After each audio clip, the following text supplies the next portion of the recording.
Live yet. We are live on YouTube, on Twitter, on Rumble, I think. Let me double check the Rumble stream.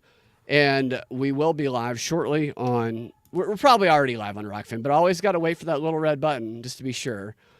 See, now I'm looking at the Rumble stream, and I don't know if the Rumble stream is live yet.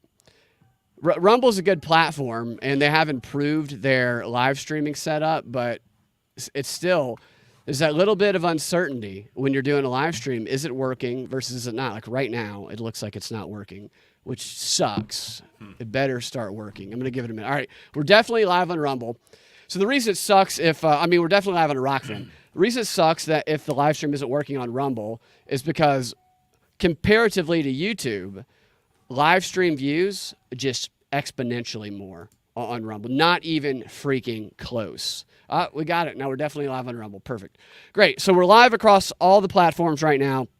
And actually got kicked off doing a live stream, but I appealed a YouTube video and I won my appeal. And so I had a strike and they took me off. They said I can't live stream for a week, but I appealed and I appealed with actual law. Mm-hmm. And they said I win my appeal, but we're still going to remove your video. Because we're YouTube and we like to fillet ourselves, which is total BS. You can't say somebody wins an appeal and then still remove the video and be like, we're an honest platform. YouTube sucks, and I know we're on there right now. Hopefully, don't kick us off, YouTube. I love you. Everybody get your booster shot. I have no problem with you, YouTube. This is all a Brad thing. It's all me. All right, so Ian Covell, thank you for joining us today. I had a way that I wanted to start the show, and then I see this breaking news from CNN that Kristi Noem, like right now, CNN updated it, South Dakota governor to endorse Trump, fueling VP speculation. And the South Dakota governor is Kristi Noem, okay? You know who Kristi Noem is, Ian? Yes, I think, yes, I do know Kristi Noem. So yes. It just speaks to Trump. So I was thinking Trump is going to get Scott, the closeted gay black guy, to be his VP, or Vivek, whatever. But you got to stay in line with what Trump does. Every lawyer that represents Trump in the media that is currently representing him, I say about 95% of them, are big-breasted, young, hot chicks, okay? He sex sells, and Trump knows that. And if you're going to pick a VP in that same mindset. She's also smart. She's super smart. Yep. So that also is. Let me see if I can get a picture of Kristi Noem up here because I just checked hubba. Her out. I remember listening to her. Yeah, I mean, come on. So, obviously what you do is you go Kristi Noem bathing suit pictures. Not going to pull that one up, but I will pull up just the Kristi Noem pictures and just you look at the Kristi Noem photos here. I should have switched. Hold on. Change that back. And Kristi Noem is Trump is selling that that sex appeal, political style outside of AOC. Really, there's a couple others that are pretty good looking, but you see Kristi Noem here, got some workout photos right there, looking good. I think she's probably 45 years old, but right there you go. That's all you need right there. I'm voting for you. Okay. Show me that picture, you get my vote. You don't even have to do all the political BS. Mm-hmm. Yeah. Yeah, looks qualified to me. Right, yeah, totally qualified. Outside of Nancy Mace, who is another looker in the Republican Party. But I when I typed in Kristi Noem, I was like, I decided to type this in right here. The hottest politicians, right now. And this article came up. List of the 7 most beautiful and hottest female politicians in America. And it really stood out to me. This woman here who's number 1, Alexandra Campoverde, she's good looking for sure. I don't know who she is. She was apparently former White House aide under Obama, working on the healthcare policy. That's not the one that stood out to me. AOC, call her crazy. She's hot, all right? I think AOC's hot. What do you think? I think you're right, but I think the more, as you listen to her talk and, the more time you spend with her, she just gets uglier and uglier. It's like I mean, you've learned to tune that out, though, by this point. I mean, we're old enough that we can tune that out, right? Yeah. I mean, I'm just joking, obviously. Number 3, though, is going to stand out to you, I think, Ian. Who do you think the third hottest female politician is right now? If you had to guess. Nancy Pelosi. You know, that would probably be a better guess. That would be a better one than this. But there you go. Michelle Obama. No. They have the number 3 best-looking politician right now, female First of politician. All, is she a politician? That's a great point. That is a fantastic point. Or is this some more foreshadowing? Oh yeah, come on. This is a Foreshadowing, CIA article. perhaps. You're right. I had CIA listicle. They got a whole listicle department. I want to get in the business of writing listicles, man. You can get AI to do that. For the CIA. If you're hiring any listicle writers, I'll write them just for you. smear Trump all day. Sir Tim of Tunnel says Kristi Noem, aka Governor Smoke Show. Absolutely, Sir Tim. And Give me a break. so it's whoever wrote this article. It's funny to me because They've stuff her in at number 3. Sorry. Right, no, exactly. They couldn't put her at number 1. That's exactly what I'm saying. They had to put her in at number 3 so it could seem, let's blend shoulders in. I mean, Michelle Obama can do like 50 pull-ups in under 30 seconds. It's unbelievable, the shoulders on this woman. Number 4 is, I don't know who that is, Elizabeth. Be like Mike. You're right. Tulsi Gabbard, definitely. That's a definite hottie. That's Kristi Noem right there. Right there. Look at that, man. She's just okay. Come on, that's not number 1. No, number 6. Give me a break. I mean, look at this. Look at this style she has too. Beautiful. I like the puff jacket thing. How about number 7 though? It's adorable. How about Gretchen Whitmore of Michigan? I actually put, but I still think she's below Michelle Obama. Gretchen Whitmore? Yeah. Yeah, I think she is too, but to have her right next to Kristi Noem, that's an insult. Yeah, and where's what's her name from Colorado? Where's she on here? Oh, the young one, the UAP UFO girl? The one who was an influencer before she went to Congress? I can't remember her name. Yeah, absolutely. Yeah, no, isn't that funny now? You're an influencer, then you're a congresswoman. That's the way of the world right now. All right, so that's Gretchen Whitmore. They should have had one of her like tied up. Just 7. Yeah, just 7. We don't get 10. I don't know how they don't put that young. That girl's like 32 years old and she's hot. 7 minutes in hot politician heaven. Absolutely. That's the article. Right? Should have had Gretchen Whitmore in a ball gag being kidnapped by a bunch of Proud Boys to really add some. My goodness. Add some flair to that one. Wow. Okay. Wow. All right. So that is not even what I intended to start with, but I want to start with this story here, which just illustrates how stupid, not that you need any more illustration of how stupid the news is all of the time, but this is just one of these examples of the media, because there's a demonization program going on, taking something that is literally nothing and making it into something bad that they're putting on Russia here. And here's the headline from the Business Insider. Russia is teaching high schoolers how to use drones and handle rifles so future draftees are more ready for the front lines. UK intel source says. So they have a junior ROTC program. Is being reported, and we needed an intel officer from MI6 to report this to us. How much is this intel officer getting paid? Where did they find out this damning information against Russia? What, do they go to a publicly available education website in Russia? And what's actually beautiful about this headline, what's so well crafted about it, is what comes after the comma puts such a dark overtone to everything that came before it. It's like, if you just take that part out, you're like, oh, okay, well, that actually makes sense. But I think every country probably would do that if they had the resources. Oh, but UK Intel says. UK Intel. And it's an anonymous. James Bond brought it back. It was probably Christopher Steele is probably who it was. Yeah. Oh, yeah. The Russian dossier guy. But how's this? You're an intel source, and you go to the back shady hallway and like the X-Files or wherever you meet in a parking garage, and you say, I have some information for you. Russia has an ROTC program also. But don't tell it. Like, how come there's no name? Like, that person's going to be killed if their name is attached to this Yeah. report. Yeah. Yeah, then it goes on, like the main points of the article. It says Russia teaching its students the ways of war so that it Yeah, can we all know conscript. we all know who Valerie Plame is, but we don't know who this Who this UK secret, spy this is. whistleblower spy is, who's risking his life by reporting this information. Yeah, I'm sorry. What were you saying?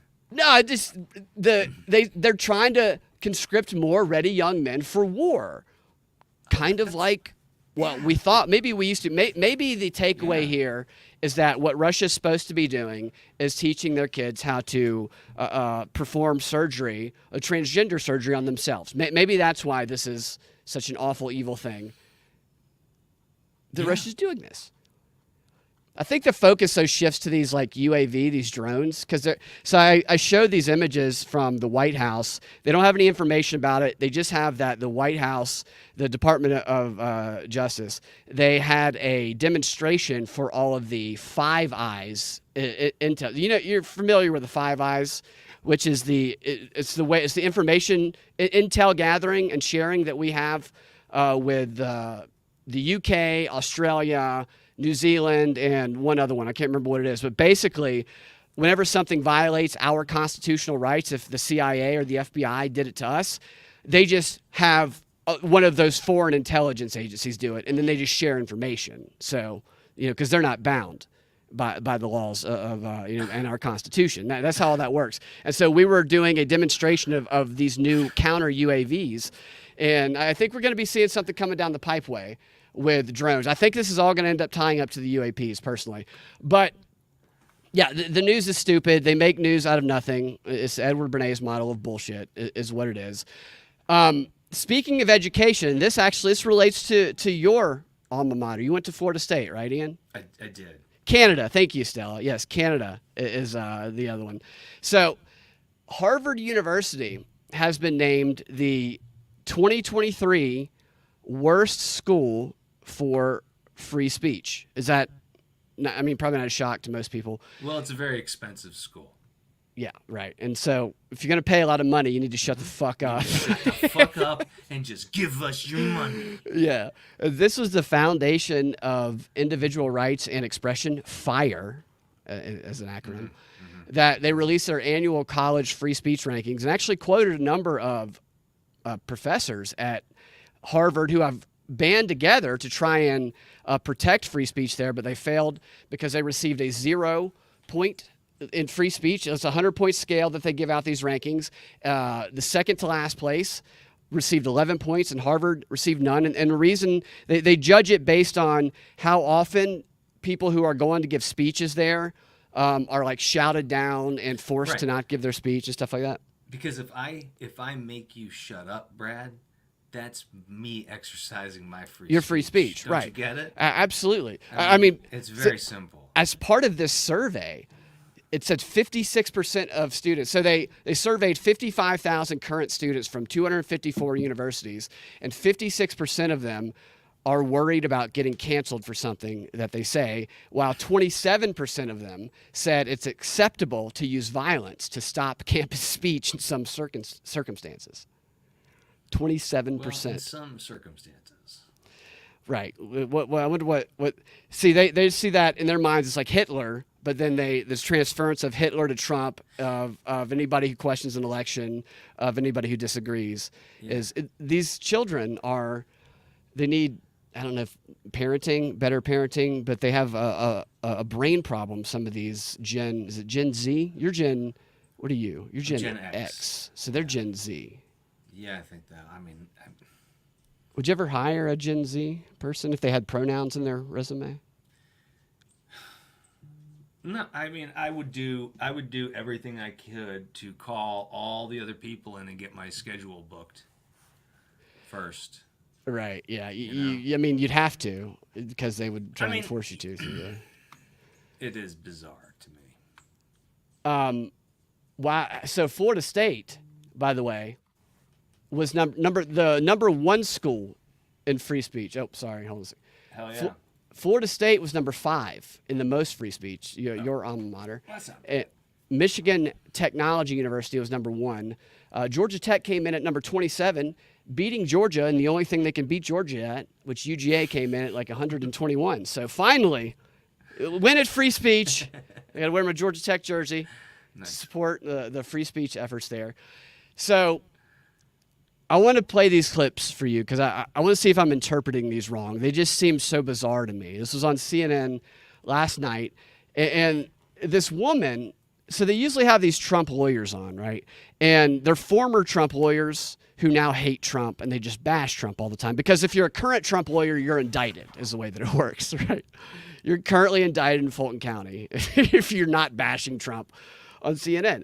And so they brought this lawyer on who I think worked in his administration, and she is very much following the anti-Trump line, except she's doing it in a way where she's like very matter-of-factly saying, yes, this is true about Trump, and this is why Trump is bad, except the things she's saying are proving that at least one of the indictments is completely full of it and based on no facts. And this is how they always operate.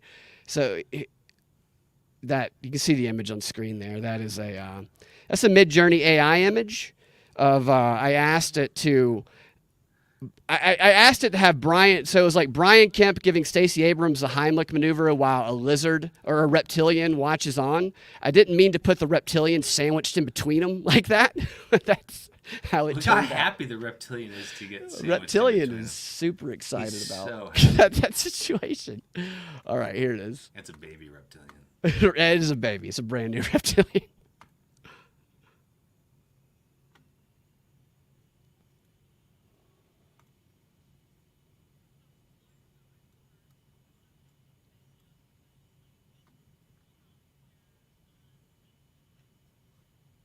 I can't hear it. Brad.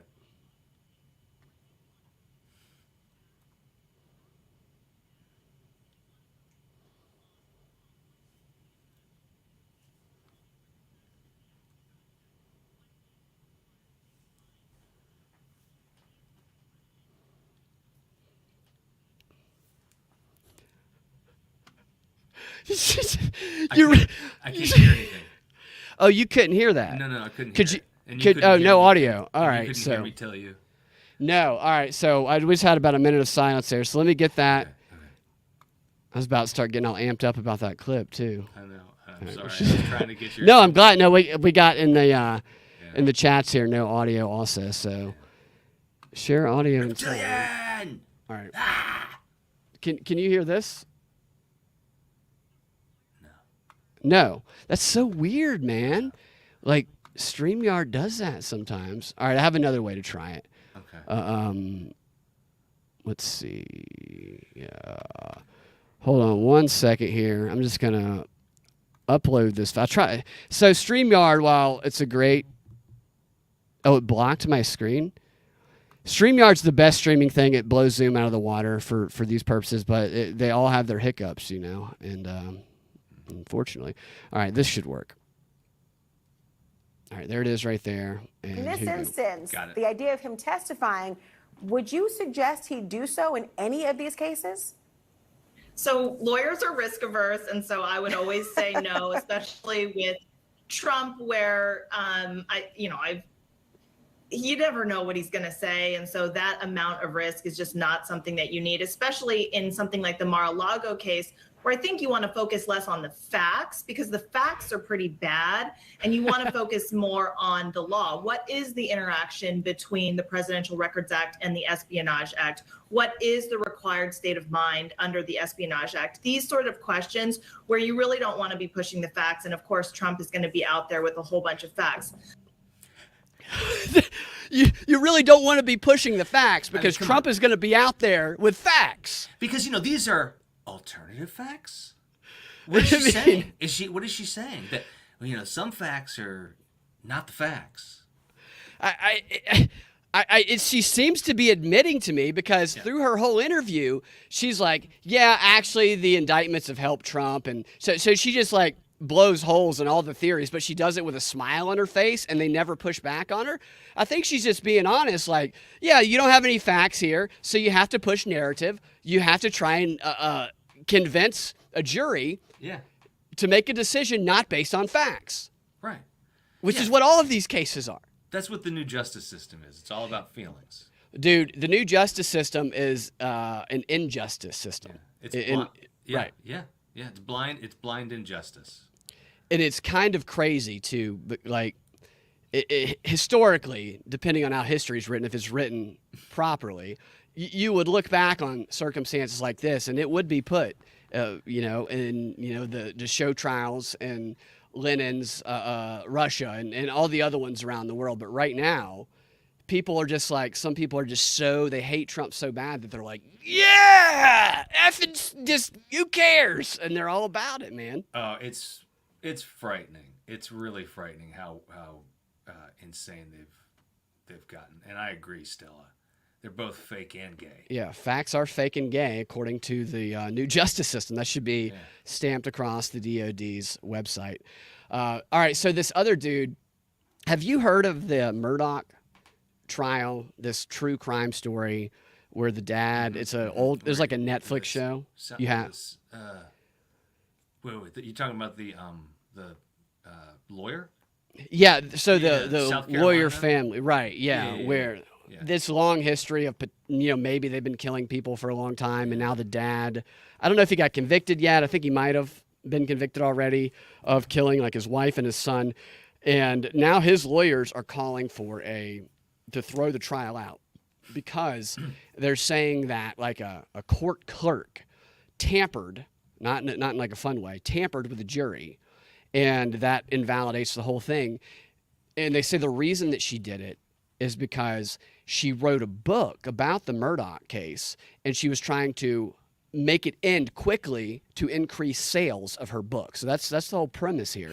And CNN brought in the co-author of this book, and I've never seen an interview where somebody's basically asked all these kind of damning questions, and where he, in his tone, denies them, and the person interviewing just agrees, but in reality he's just admitting everything.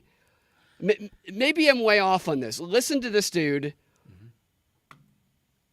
It's just one of the most watched trials of the year has a new twist now. Attorneys for disgraced lawyer turned convicted murderer Alec Murdaugh are pushing for a new trial. They're accusing the clerk of the court of tampering with the jury. Rebecca Hill is accused of advising jurors not to believe Murdaugh's testimony and pressuring them to make a guilty verdict.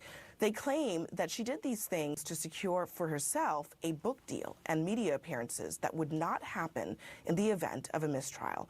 She co-authored that book with my next guest. It's called Behind the Doors of Justice, The Murdaugh Murders. That's the book, okay? That's the book the clerk wrote, who's allegedly saying these things. And she's the guest, which is crazy that as soon as she said that's who she's bringing on? She's bringing on the co-author. The co-author, of the book. right? Right, Okay. yeah. And that's great. And this bright yellow, I like it. I like the bright yellow suit coat that she's wearing here. All right, yeah, this co-author is never send this guy out to speak on your behalf. Hill is not responding to these allegations, but my next guest, Neil Gordon, is. Neil, thanks for being here. I want to first get you just to respond here to some of these allegations. One of the jurors says that Hill instructed the jury to, quote, watch Murdaugh closely and to look at his actions and movement. That juror says they interpreted those instructions to mean that Murdaugh was guilty. Did she say that? So did she say that? Let's hear his answer. Not to me. We spent 4 months together working on the book, and I asked her many, many questions about all of her duties, which included working with the jury, with the judge, with the witnesses, with the media, with the public. And we went through just a litany of questions, and nothing like that ever came up whatsoever. And I was not there at the trial and did not meet Becky until 3 weeks after the trial as well.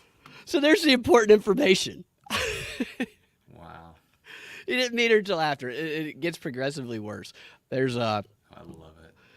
I'll explain that image later. I'll show it to you after the show. One of the things she's also accused of doing is instructing the jury to not be misled by Murdoch's defense. I mean, you have spoken to her recently as these allegations have come up. What is she saying to all of this? All right, so he responds to that. I didn't include his initial response because he explains the justice, like how the bailiff is supposed to watch the jury, like all stuff that she's not asking, and then she has to reiterate her question, and then here is his answer. So she didn't deny them to you when you spoke to her today? Oh, she has said before on a few conversations that have appeared on some cable websites, she simply said, "These are not true. I need time to respond to the allegations." So that's all that I can tell you. So no, he did. She didn't deny them to him. So he's like 0 for 2. That's Trump. That's Trump as a couch photo that you're looking at right there. The filing also argues that he'll pressure jurors to come to their conclusion in their deliberations quickly, even adding that smokers can't smoke and take smoke breaks until after the deliberations were complete. As you pointed out, I mean, these are really serious allegations here. Does it sound like something that this person that you've spent quite a lot of time with would have done? Very interesting. Very interesting. It's just such a weird guy and a bad spokesperson for this lady. Walter Burrow was considered to be like Mayberry, and if Walter Burrow is Mayberry, then Becky Hill would be much like Aunt B. And I don't know if you ever watched Mayberry growing up or on the reruns, but the point of the matter is I've never heard her raise her voice. I've never heard her pressure anyone. I don't think it's in her DNA. Certain people are just very reserved and very measured with their thoughts, and that's how I would describe Becky to a T. So I find that extremely hard. So he would describe her as a type of person who might think carefully about what she could say to a jury in order to influence them to a verdict. She's describing the type of person that would do what she's accused of. This guy's the worst spokesperson for the accused. I believe, just from the time that I spent with her. And I don't know too much, again, about the smoke situation that you brought up. I didn't mean to include that. The way kind of the court system works is with Becky having so much overarching. All right, so this is the last one. Love that photo. I want you to, just before you go here, I mean, you wrote this book with her, right? And one of the allegations is that the whole point of her trying to get... So, he's also going to benefit from this. So we have somebody also, like you pointed out, Ian, benefiting from potentially tampering. A quick verdict is that she wanted the notoriety that came with this book. That's also a very serious allegation that would kind of embroil you into some of this as well. Very fair, Abby, and I take very fair extreme exception to what attorneys Harpootlian and Griffin said at the press conference. They just got it wrong. The fact is there was no book deal coming her way or our way. We spent $30,000 of our life savings together, our families, to be able to purchase books in advance and get editors and deal with attorneys and get everything that we needed to do to be able to advertises the book there, holds it up. This book. So the question wasn't, did you get an advance for the book? The question was she influenced? Okay, and the guy's like, no, we didn't get an advance for this guy should never go. He needs to get media training before he comes out, and it sure looks like, if this guy is any indication by the way he answers questions, that this verdict, which this was like a pretty big case. They did a whole Netflix series on this, and this family allegedly been killing people for decades. It could be thrown out because this woman who was a court clerk, wanted to increase sales of a book she wrote about the whole thing. And she's just telling the jury, can you imagine that? Hey, don't let the defense's lies influence you. That's like what they would do to Trump. They should hire her to work on the Fannie Willis. Yeah. She'd be great at it. Oh, Fannie Willis is going to write a book.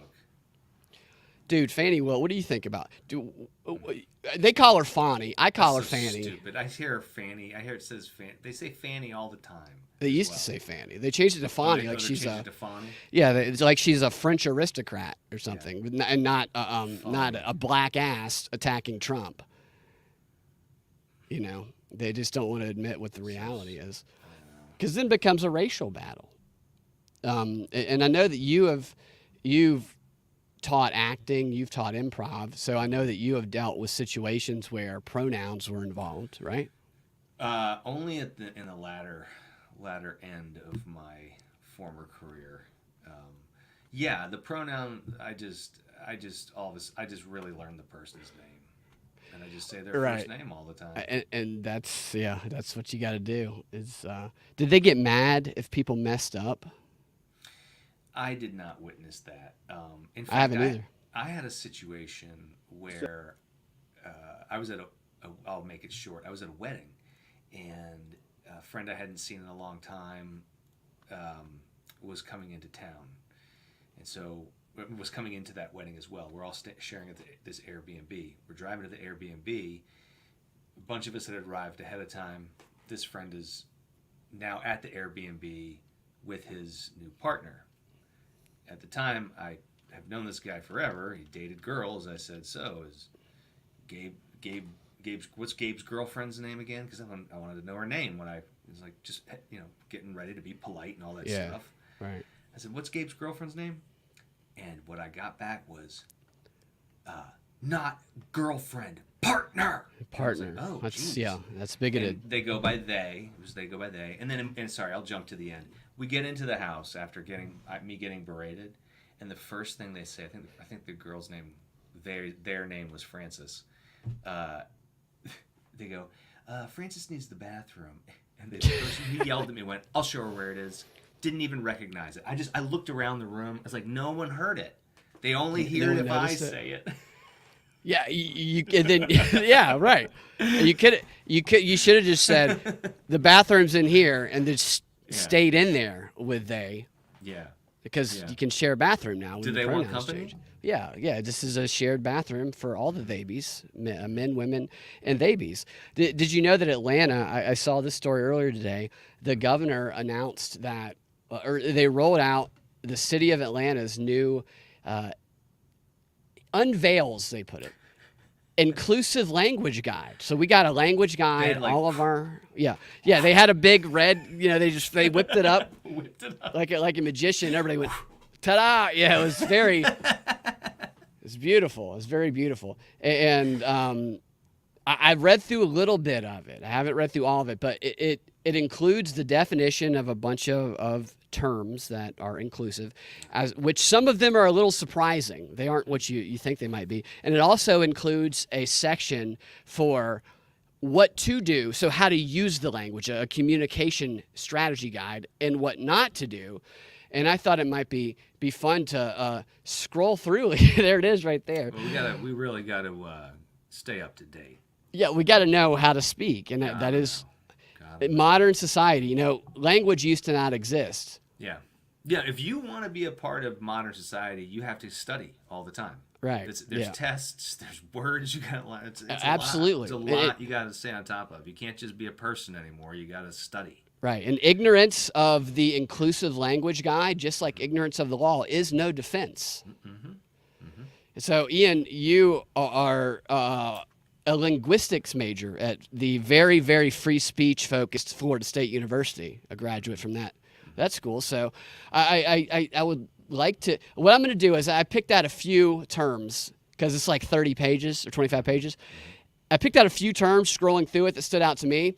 I'm just going to kind of read you some of them. And if you see words that strike your interest and you want to hear the definition of, or you guys in the chats want to hear the definition of, then I will go further into the definition.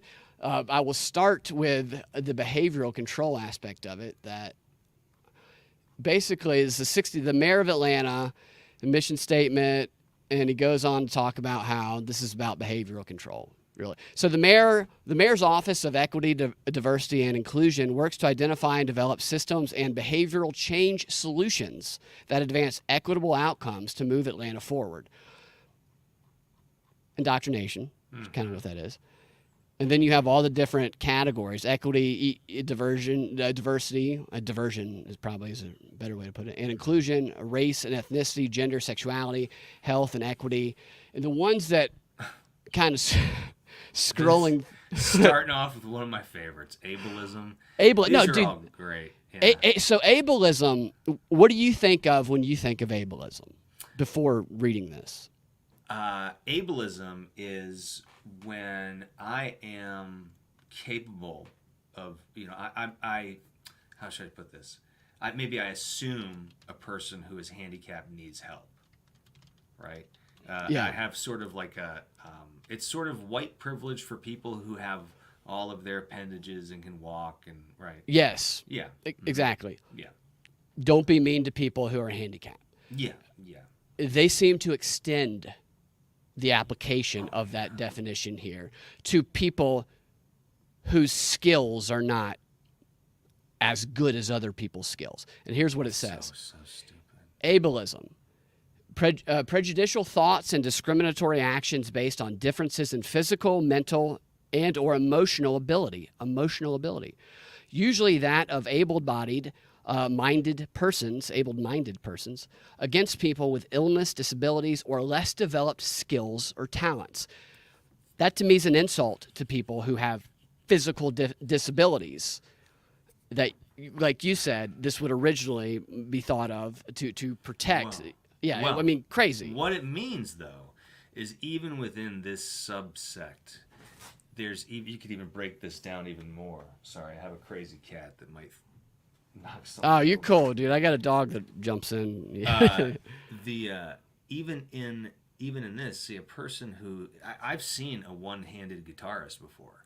Actually, there was a guitarist in Orlando. He had one hand. He would use the fretboard with the hand, and then he had just a pick. Like instead of Captain That's- Hook, yeah. he just had a pick, and he would sit out there. On Def Church Leppard, the Street. drummer, you know? Dude, yeah. So he could be ableistic against me because I can't play the guitar very well.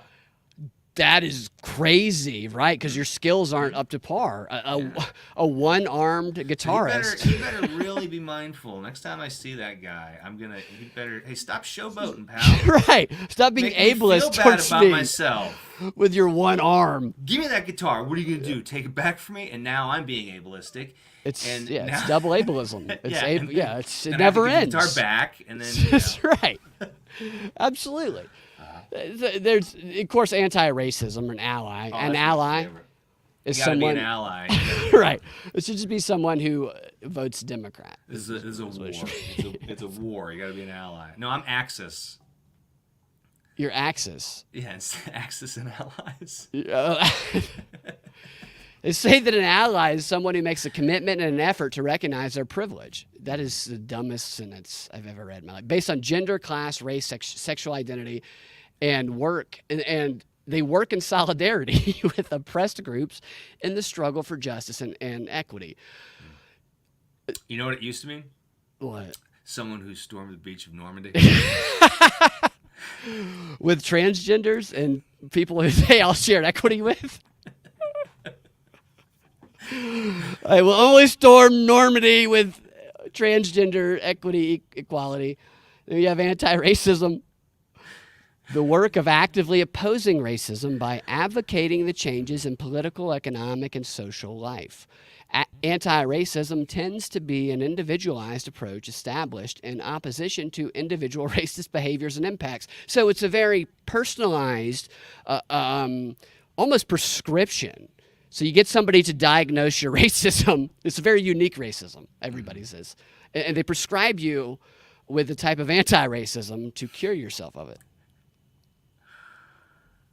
That is one of my favorite ones. Like, it's no longer enough to just not be racist. You have to be anti-racist. It's like a walk with Jesus, except it's a walk with anti-racism. It's so weird. What have you done that's anti-racist today? Would be it's weird, but I also think that it's only the crazy like the really craziest people. I don't mean to be ableist, but the mentally unstable people. Well, and this is the thing this is what I love about this. The work of actively opposed. How can I work 40 hours a week at a day job. I really don't think I have time to advocate ableist. for changes in a political, economic, I just don't. Where am I going to find the time to do this? I have credit card bills. I mean, that's a racist thing to say and ableist thing to say because not everybody can work 40 hours a week. That's true. That's true. They don't have. Yeah. Okay, all right. So, I mean, we could go through these I know. all day long. There was one that stuck out to me is called model minority. While I look for that, any ideas what model I know what it is. minority is? In Asian. Yes! Yeah. Yes! You're exactly right. Yeah. Model minority.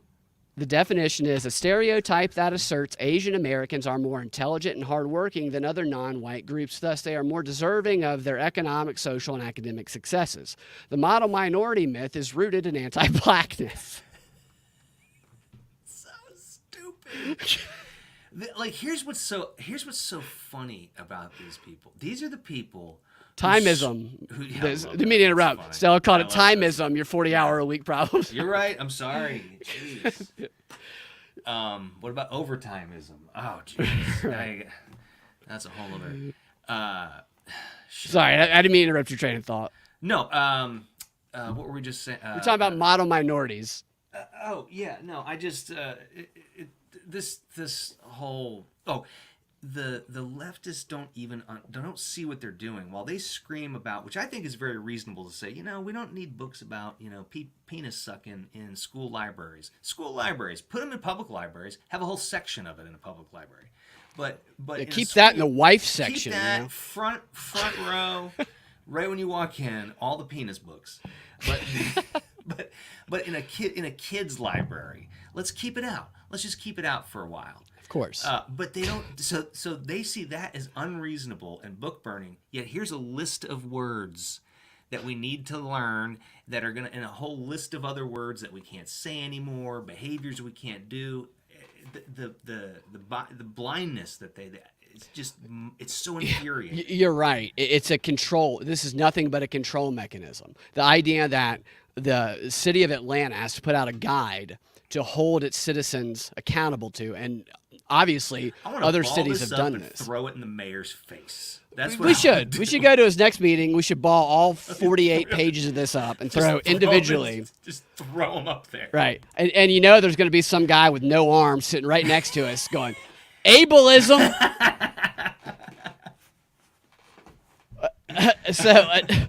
Another term that just very common term, the way they described race stood out to me as well, which race is a set of physical traits, according to this document, that define an individual or a group of individuals as belonging to a particular social category. Race is a biological fiction, a concept with no basis in human anatomy or genetics. Like gender, race is a social construct. So they just had that assumption there. Meaning that how racial groups are defined and how people are assigned to them varies dramatically across cultures, countries, and historical time, says the people who promote identity politics. Is that what you would have defined race as? No. I would define it as a weapon that rich minority politicians and white liberals use to exploit minorities. So the whole term social construct pisses me off because what they're doing is they're calling all of these things social constructs, yet all they're doing is saying, and we have a new one for you. They're the social constructivists. Right. Yeah. That's who they are. They are the ones who are social constructivists. Oh, God. Absolutely.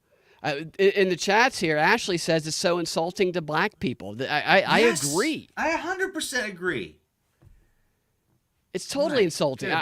You've seen the rap videos of people making rap videos about Trump being getting arrested in Fulton County. I got a cat that's about to cause. All right, so Ian's going to take care of his cat there, and I got to get to the racism definition, and then we'll do a couple how-tos because they tell you how to respond. They tell you what to say to people which is interesting that a city is putting out a guide to tell its citizens how they are to speak to each other. This is not even promoted as an internal guide. It's in the AJC, a new guide for the city, how everyone is supposed to speak to each other. And that, look, why is my governor or the mayor of the city trying to tell me how to speak? Are these going to be available in newsstands outside of Kroger's all across the city? I think they're going to be Kroger and CVS. You can pick these up. I think we're all going to be required. Yes, they'll be in our emails in our mailboxes, and we'll all be required to take a test. That if we don't pass, we get the racist stamp on our head. And this is how people are going to start, figuring each other out. They'll be walking around the city, in lines, like maybe at an ATM. They're like, man, I'm so tired of the racism. Me too. Or what was some of the other ones? Scroll back up to like it's just racism and racial justice and post-racial and people of color. Which how's that different than colored They're people? Just going to start dropping these different words with each other. To kind of figure each other. Latinx that nobody likes. Who I've never heard a person. This is like a gay Latino, Latinx and Latin. You gotta say Latinx until people correct you. It's really fun. That's hilarious. You just keep saying Latinx. Yeah. Just keep saying. It's like sounds like a BB. Yes, I love saying bumped Latinx. Off of a Latino car. At least. So racism is the longest definition they have here, obviously, because they have to explain why white people can't be subjected to racism. There's racism, and institutionalism, racism. Totally. They have institutional racism, internalized racism, interpersonal racism, structural racism. And they started on, you nailed it. Before even seeing it, you nailed it. They define racism generally, before they go into the specifics of those others, as an unjustifiable and negative attitude based on someone's race.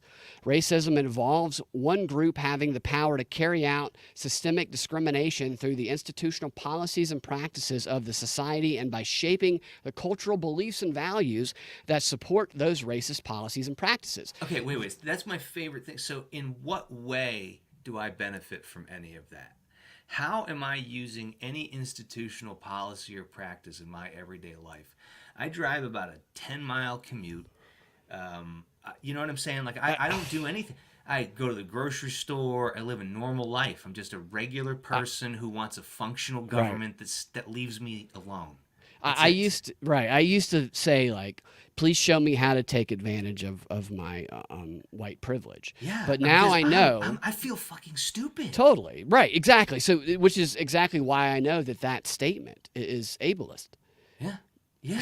We're too stupid. I'm too stupid to take advantage of my white privilege. We don't necessarily.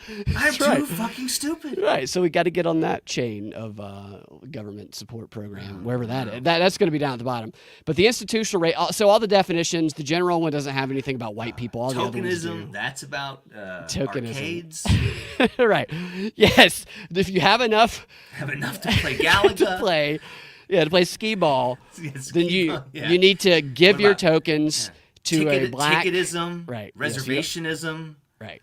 Always stand aside and let someone else play your tokens. I think is tokenism. I love that racist gets only one, but you can't be an institutional racist, an internalized racist, an personal racist, or a structural racist. There's so many different categories of racist. So if you think you're not one, so people have to build defenses to all of these. Someone accuses you of being a racist. It's like, okay, I like this one. A person who believes that their own racial group is superior or that a particular racial group is inferior to the others.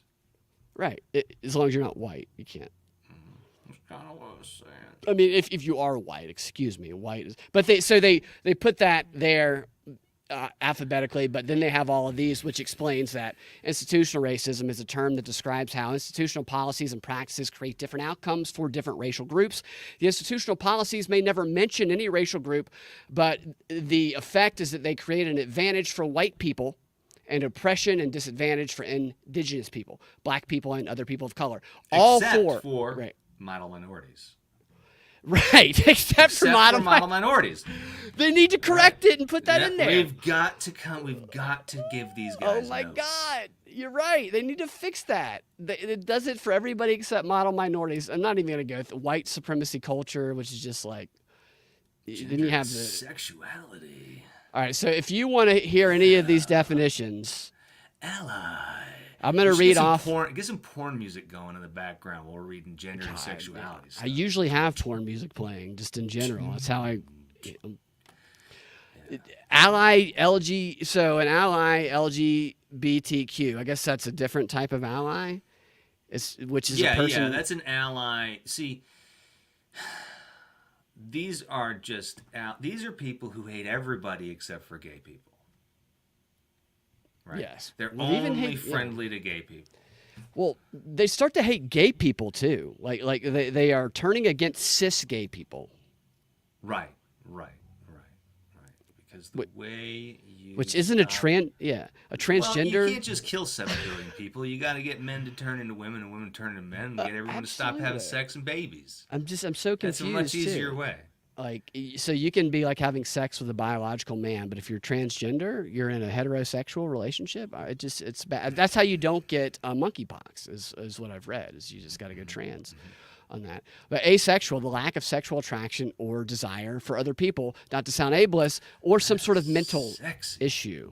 It just seems like a problem these are problems that could be fixed, but they want to give people a reason not to fix them, I think. Not all of them. I don't mean that generally. No, and what they had to do, you couldn't just have, like, they put cisgender in here as if there's, like, this whole cornucopia, and, like, you might just reach into a bag of these, and randomly you have an equal chance of pulling out at someone who's one of these. Not that cisgender would be the overarching 99% of the world, just the way the world is. Not that, you get what I'm saying. It's preposterous. They made up a word for normal. They made up a fucking word for normal. Right. Gender. Yeah. I wonder if pansexual's on here. Because I think, pansexual. That's my favorite one. They I- only have yep. sex, with pants. It's a romantic or sexual attraction to people of all. It's what Obama is. Obama in those letters, I talked about this on the show the other day, where he talks about fantasizing about having sex with men. He talks about how Wayne Brady is, androgynous. too. Well, I know Wayne Brady came out as that, and there's going to be a new reality show where Wayne Brady takes care of his wife's boyfriend's baby. That's what he was promoting when he came out as pansexual. It's going to be starting, I think, early in 2024. So look out for that hilarious new reality show. Can I just say, Didn't you take a What? class with him? yeah, what a fucking loser. It's just he talks about how he researched it too. So Wayne Brady researched to find out what he was, which means he's being programmed. So it's just like, I need to figure out what I am. Oh, this pansexual thing. No, he looked at a menu without realizing it, and he ordered up what he thought would be a delicious dish of weirdness. It is a demon tool. Stella says pan is a demon tool. It I would is. like, so if I were ever an audience member and whose line is it anyway, I would just shout out, ableist pansexual. Just throw stuff out of Pansexual. or no, bigoted pansexual. Yeah. Just And if see I how was Wayne doing Brady- improv scenes with him, I would just set him in kitchens and have you seen the pots in pansexual? God, his commercials are so pansexual, and he's attracted to anything, and that's what Obama is. Oh my goodness. Which I was speculating last night. I don't know if you saw any of that interview with Larry Sinclair, the guy who says that he sucked Barack off and watched Barack smoke cocaine in 1999 in a limo in Chicago. I did see that.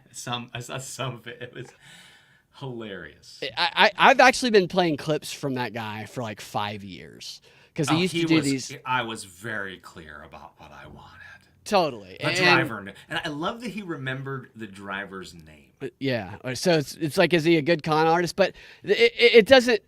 His story rings true because of the other stories about Obama that have come out. It's not like Obama would say that he wasn't gay. In fact, if Obama came out and was like, "I'm not gay. I never did that," it would probably hurt his popularity.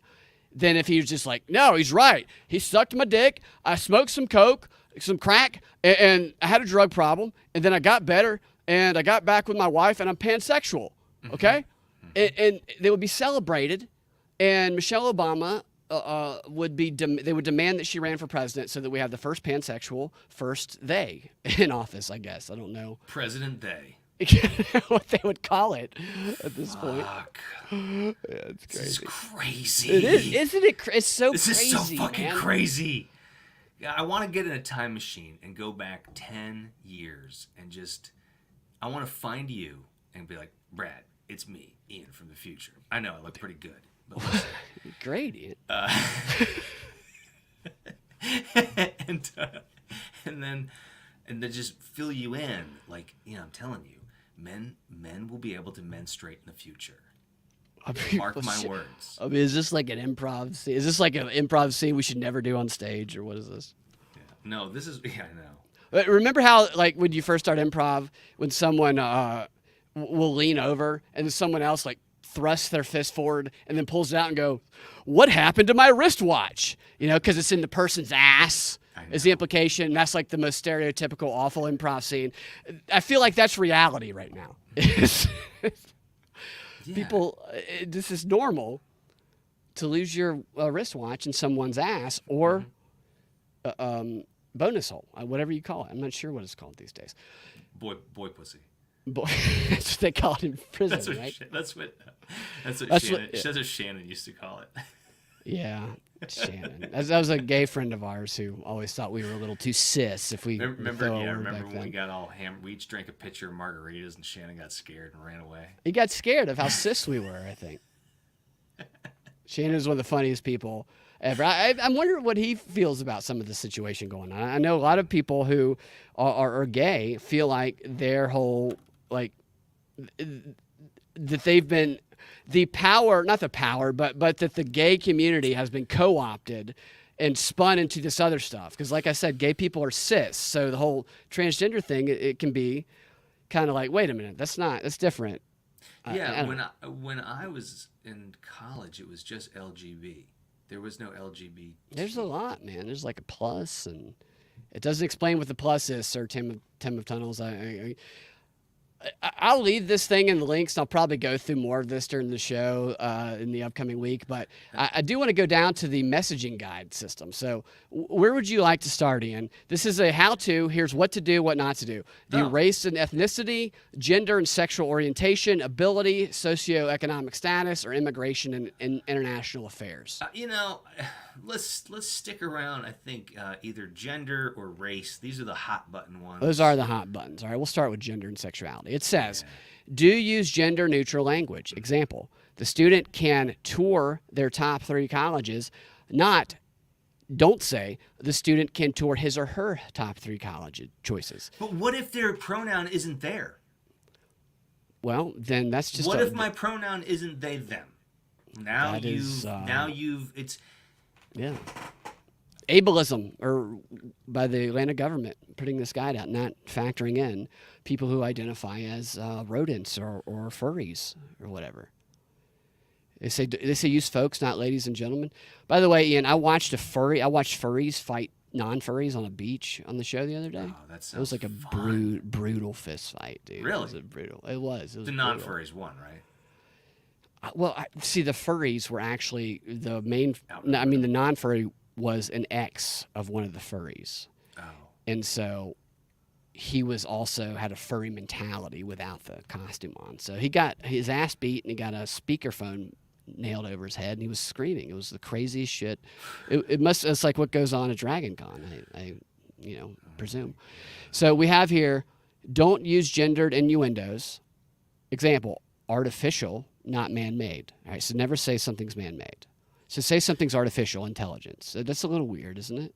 Why do people insist that if humans make it, it's artificial? Are we not of this world? Dude, Anyways. that's like so this is interesting here. This idea that people should be using artificial instead of man-made, because the UAP legislation that Chuck Schumer, Amy Schumer's uncle, that has been passed. I don't know if it's got passed as law yet. I think it has gone through the first round. It enables the government to take control of anything that they classify to be artificial intelligence, basically. If anything comes that they can't say was of human origin, or they initially declare to be non-human intelligence, then they can confiscate it even if a private individual has possession of it. So if we're now going to be classifying things that as man-made and not man-made, artificial instead of man-made, instead of that term, then that language would enable them to confiscate anything that any human developed. I mean, what a convo. I mean, that's kind of crazy. I never thought about that angle of it, tying the transgender and the whole fucking with language with the legislation that has these words into law that gives them power. That's kind of wild, dude. Man, if you just flip the words around in workforce, it just becomes even creepier. Force work, yeah. Yeah, that's what you're forced workers. Get out there, forced workers. Yeah, here's one. Yeah, unless you're Asian. Then you're just you're like, you're a white. minority. If you're Asian, you're white. That should be the thing. If you're I'm a Asian, minority. yeah, you're white. Asian minority. Do use gender neutral form of job titles and positions. Examples: firefighter, not fireman; server, not waitress; police officer, not policeman; council member, not councilman. Go fuck yourself. Do use politically correct terms when referring to the LGBTQ community. Although many terms have been reclaimed by the LGBTQ community, unless you are part of that community, refrain from using them. Which ones? Like which ones? Yeah, that's You got to very, give me a list. I don't know which ones. They're setting people up to get into. So- oh my God, dude. We all know there's only one word that's so powerful that we all agree we should just never use it, right? Fag? Is that?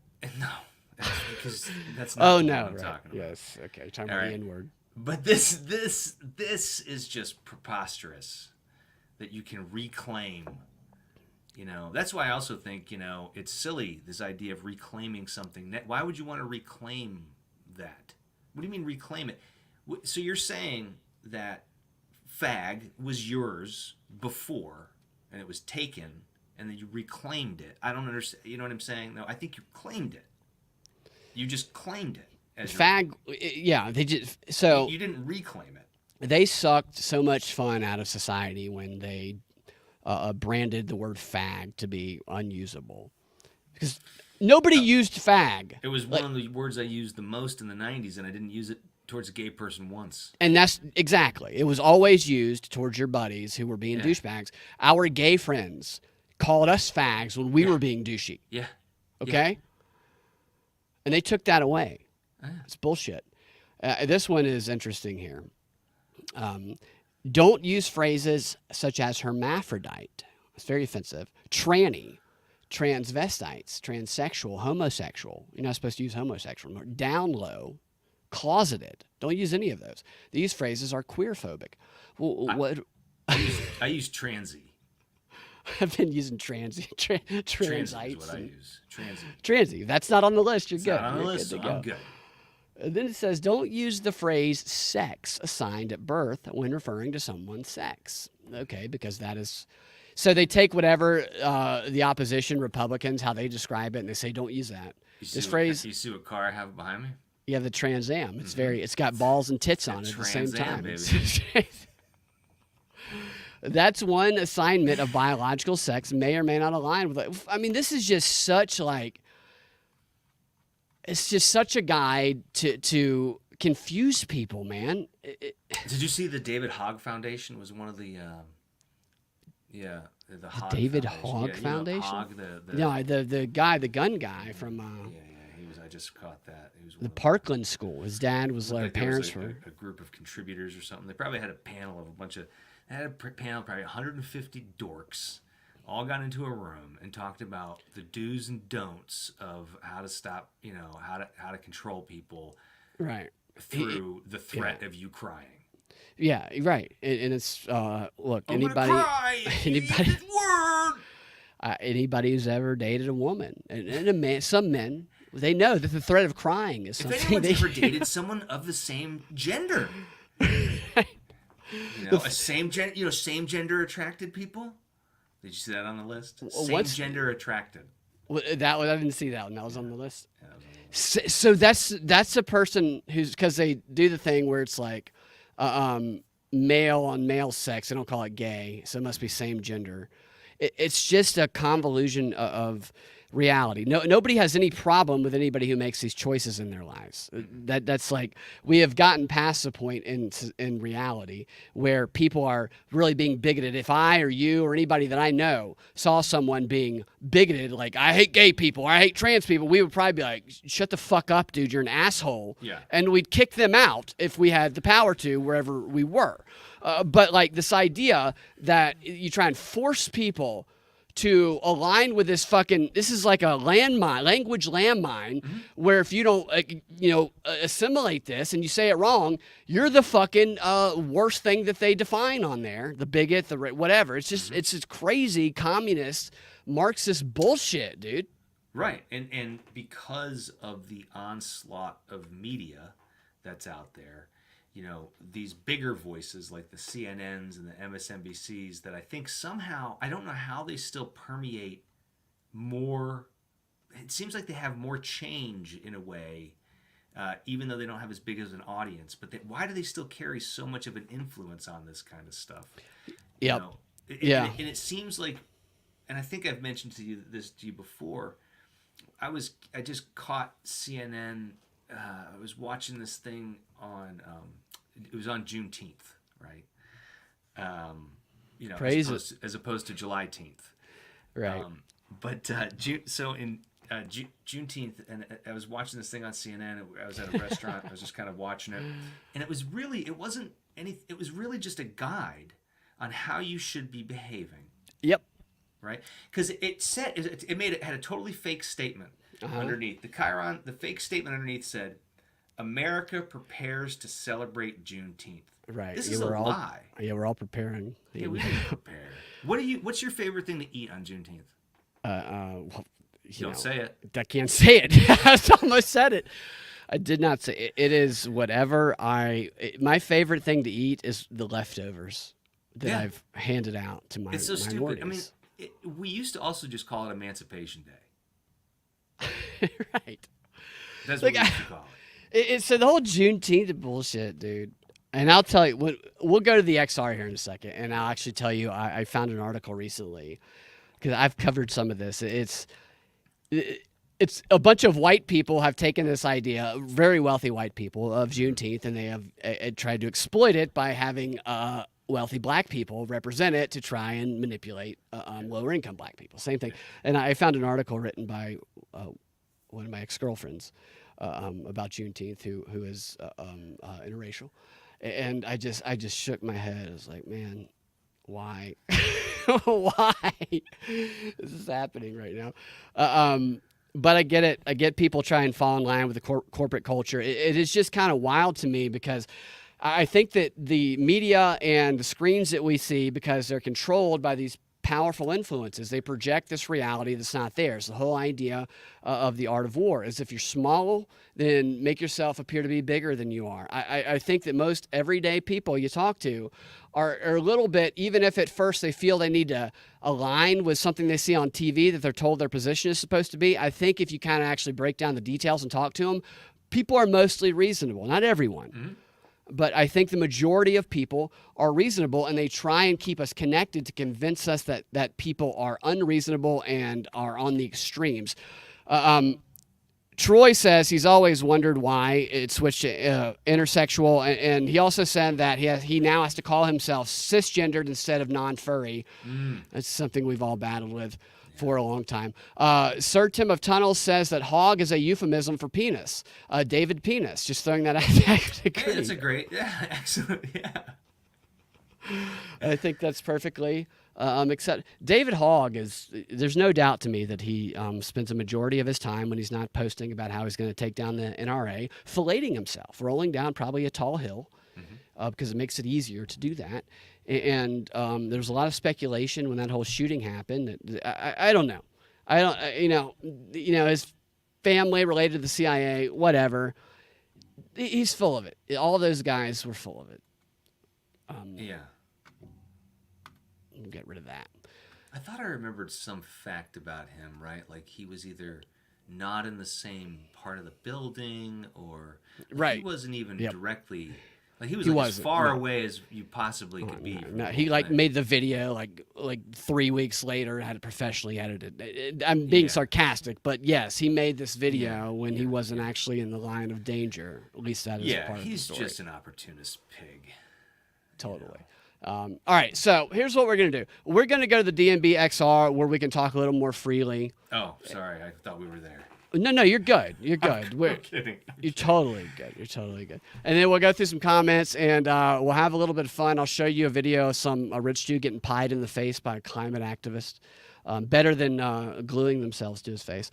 And we'll just have a good time. So thank you guys. If you want to get access to that, go to patreon.com/propaganda report, subscribe there. And you can find me on youtube.com/Brad Binkley, rumble.com/the prop report, at Freedom Act Radio on Twitter. Ian, where can people find you? Ian is an actor. Ian is a comedian. He does live shows. He's in movies. So tell people where they can find you if you want them to find you. Well, like right now, they can probably find me down the Quick Trip on Buford Drive, right off of 85, exit 115. Love that about spot. 8 o'clock in the morning. Yep. Monday through Friday, grabbing a coffee. Love it. Then usually on Saturday nights, I head out to Outback or a local Chili's over here in this part of town. You can find me over there as well.